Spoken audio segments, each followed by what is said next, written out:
भाकरीच्या पिठापासून तोंडात टाकताच विरघळणारा असा मऊ मऊ पांढरा शुभ्र कापसासारखा मोदक कसा बनवायचा हे आपण पाहणार आहोत. 11 मोदकाचं नैवेद्य दाखवण्यासाठी परफेक्ट असं प्रमाण आहे. 2-4 एक्स्ट्रा झालेले आहेत माझे मोदक. त्यामुळं पिठामध्ये एक सिक्रेट पदार्थ वापरून आपण आजची रेसिपी पाहणार आहोत. तर चला वेळ न घालवता रेसिपीला सुरुवात करूया. चलो.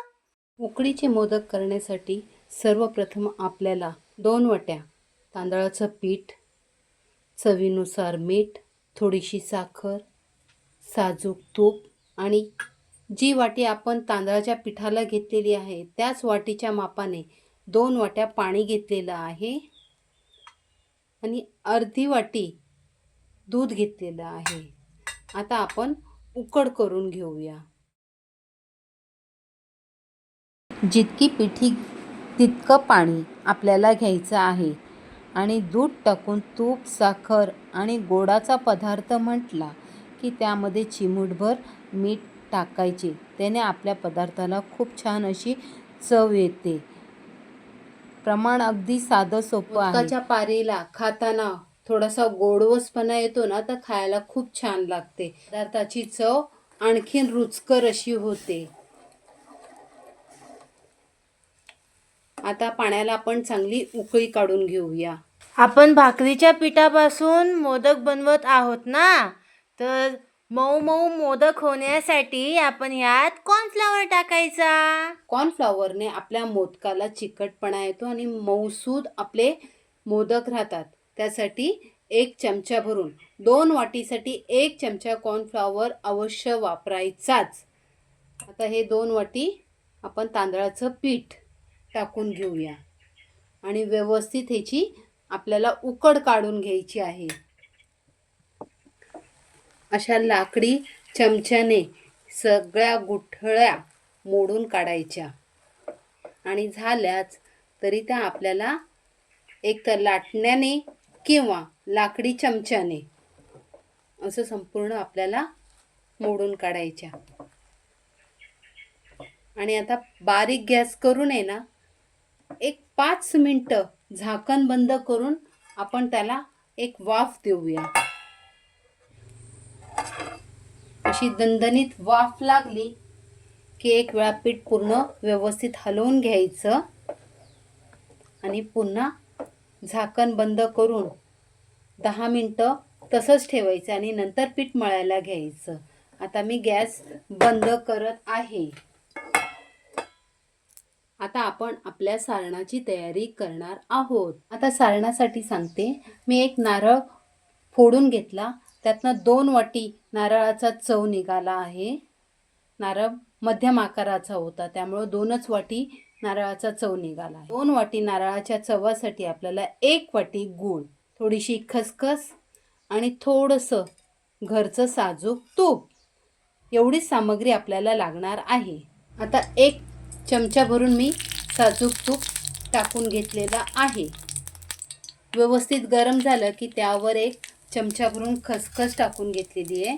खसखस व्यवस्थित तडतडू द्यायची. त्यावर आपण घेतलेला 2 वाटी नारळाचा चव. गॅसची फ्लेम मध्यम ठेवायची, जास्त मोठी ठेवायची नाही. व्यवस्थित असं आपल्याला परतून घ्यायचं आहे. त्यावरच आता आपण 1 वाटी बारीक चिरून घेतलेला गूळ टाकून घेत आहे. गुळाचं प्रमाण तुम्ही कमी अधिक करू शकता, पण हे प्रमाण अगदी योग्य आहे. या पद्धतीने जर तुम्ही मोदक केले तर तुमचे गोडीला सुद्धा अगदी व्यवस्थित होतील. कारण आपण मोदकाच्या पारीमध्ये सुद्धा थोडीशी साखर टाकलेली आहे. त्यामुळे मोदक खायला खूप छान असे लागतात. गुळाचं प्रमाण पण योग्यच आहे. असं आपल्याला व्यवस्थित सारण मिक्स करून घ्यायचं. अगदी 2 ते 3 मिनिटात सारण बनून तयार होतं. असं आपलं सारण बनून तयार झालेलं आहे. हे बघा, जास्त पण सुकवायचं नाही. जास्त सुकवलं मोदकाच्या आतमध्ये खायला चांगलं लागत नाही. म्हणून सारण व्यवस्थितच आपल्याला शिजवायचं आहे. हे एवढंच. जास्त पण घट्ट करायचं नाही, जास्त पण पातळ करायचं नाही. इथे आपले सारण बनून तयार झालेलं आहे. आता मी गॅस बंद करते. आता आपण जी उकड काढून घेतलेली आहे ती व्यवस्थित अशी मळून घेऊया. उकड गरमच आहे, त्यामुळे सुरुवातीला एखाद्या ग्लास किंवा पेल्याच्या मदतीने मिक्स करून घ्या आणि मगच हात लावा.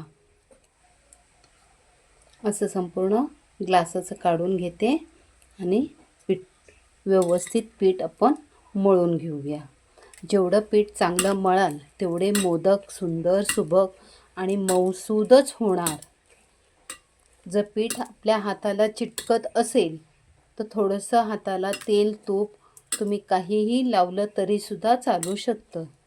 मी हाताला थोडंसं तूप लावून पिठाचा व्यवस्थित असा मऊ गोळा मळून घेतलेला आहे. तुम्ही बघू शकता पीठ किती छान अगदी मऊसूद मळून झालेलं आहे. हे बघा, असं पीठ हातावर घ्यायचं आणि बघायचं गोळी करून. जर कडा फाटली नाही तर समजायचं आपण पीठ अगदी बरोबर मळलेलं आहे. आता हे पीठ पुन्हा आपण झाकून ठेवूया आणि आपल्याला जेवढं लागणार आहे तेवढंच पीठ आपण आता घेणार आहोत. बाकीचं पीठ झाकून ठेवून देऊया. असा व्यवस्थित गोळा मळून ठेवूया. आता एक पिठाचा गोळा घेऊन व्यवस्थित मळून घ्यायचा. जेवढं शक्य होईल ना तेवढं मऊसूतच पीठ मळायचं. असं व्यवस्थित मळून घ्यायचं आणि गोल चपातीसारखं आपल्याला ह्याचा एक हुंडा तयार करून घ्यायचा आहे. आणि त्यानंतर आपल्याला ह्याची एक पातळ चपाती लाटून घ्यायची आहे. असा पिठामध्ये घोळून घ्यायचा. जास्त पीठ लावायचं नाही आणि पातळ अशी चपाती लाटून घ्यायची. अशी मोठी एक चपाती लाटून झालेली आहे. आता एखाद्या डब्याचं झाकण घ्यायचं आणि पुरीसारखं कट करून घ्यायचं. हे बघा किती पातळ अशी आहे. अशा आपण अगोदर पुऱ्या कट करून घेऊया, म्हणजे आपल्याला मोदक करायला जास्त वेळ लागणार नाही. हे पुन्हा पीठ मिक्स करून घ्यायचं दुसऱ्या पिठामध्ये. हे बघा आपल्या पाऱ्या बघा कशा छान झालेल्या आहेत. मस्त गोल गोल गोल गरगरीत सर्व एकाच आकाराचे मोदक बनतील.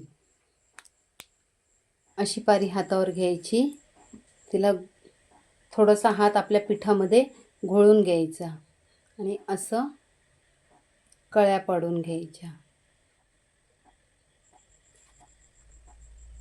अगदी जे नवशिकेसुद्धा असतील ना त्यांना सुद्धा सहज जमतील. ही अगदी सोपी पद्धत आहे. मी तुम्हाला अजून एक पद्धत दाखवणार आहे.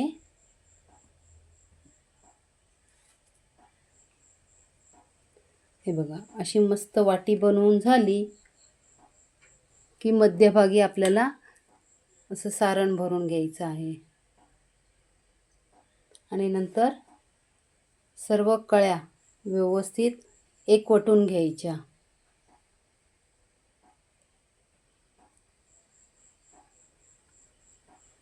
हे बघा अशा प्रकारे सुंदर सुबक आपला मोदक बनवून तयार होतो.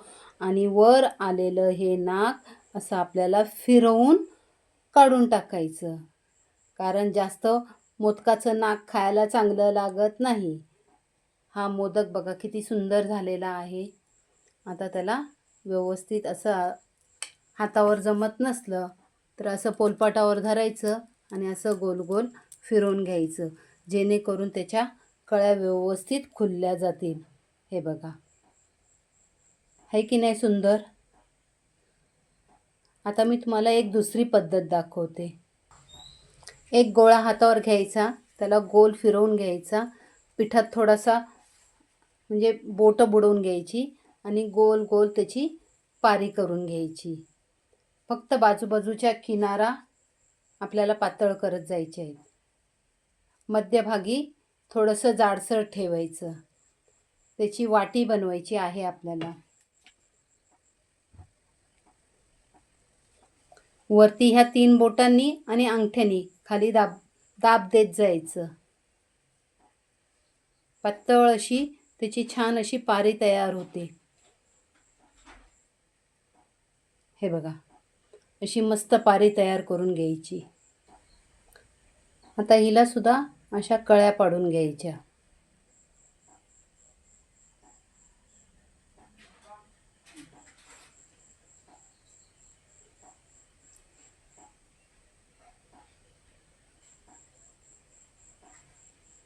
हे बघा, आणि मध्यभागी सारण भरून घ्यायचं.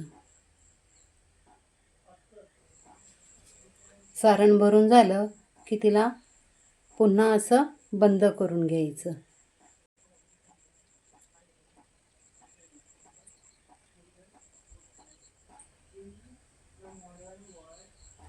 हे बघा, हा सुद्धा मोदक किती छान झालेला आहे. अशाच प्रकारे बाकीचे सर्व मोदक मी करून घेते. इथे आपले मोदक बनून तयार झालेले आहेत. आपण घेतलेल्या सामग्रीमध्ये 15 ते 16 मोदक व्यवस्थित होतात. हे बघा, किती मोठ्या आकाराचे मोदक आहे. 11 मोदकाचा नैवेद्य दाखवू शकता. आता हे मोदक आहेत ना, मी या चाळणीमध्ये केळीचं पान ठेवलेलं आहे. तुमच्याजवळ जर चाळण नसेल तर त्यामध्ये केळीचं पान ठेवायचं आणि एका वाटीत पाणी घेतलेलं आहे. पाण्यात खालचा तळ असा बुडवायचा मोदकाचा, आणि असे मोदक आपल्याला एक एक करून चाळणीमध्ये व्यवस्थित असे ठेवून घ्यायचे आहेत. मोदक असे लांब लांब अंतरावर सर्व ठेवून घ्यायचे. अशाच प्रकारे मी दुसऱ्या चाळणीत सुद्धा मोदक सर्व ठेवून घेत आहे. गॅसवर पाणी उकळायला ठेवलेलं आहे. त्या पाण्यामध्ये आपल्याला मोदकाचं भांडं ठेवून घ्यायचं आहे. आणि 10 मिनिटं मोदक चांगलं आपल्याला वाफवून घ्यायचं आहे, म्हणजे आपले मोदक मऊ मऊ होणार. मम्मी, मी ह्याच्यावर केशराच्या काड्या लावून घेतलेल्या आहेत. आता आपण भेटूया 10 मिनिटानंतर. आपली 10 मिनिटं झालेली आहेत. आता आपण मोदकाचं साचं उघडून बघूया आपले मोदक कसे झाले आहेत. अशा प्रकारे घेतलेल्या सामग्रीत आपले 16 मोदक बनून तयार झालेले आहे. मोदक मोठ्या आकाराचे बनवलेले आहेत. मैत्रिणींनो, तुम्हाला जर आजचा हा व्हिडिओ आवडला असेल तर लाईक करा, शेअर करा आणि आमच्या चॅनलला सबस्क्राईब करा. भेटूया पुन्हा नेक्स्ट व्हिडिओ मध्ये. Bye bye. गणपती बाप्पा मोरया. मंगल मूर्ती.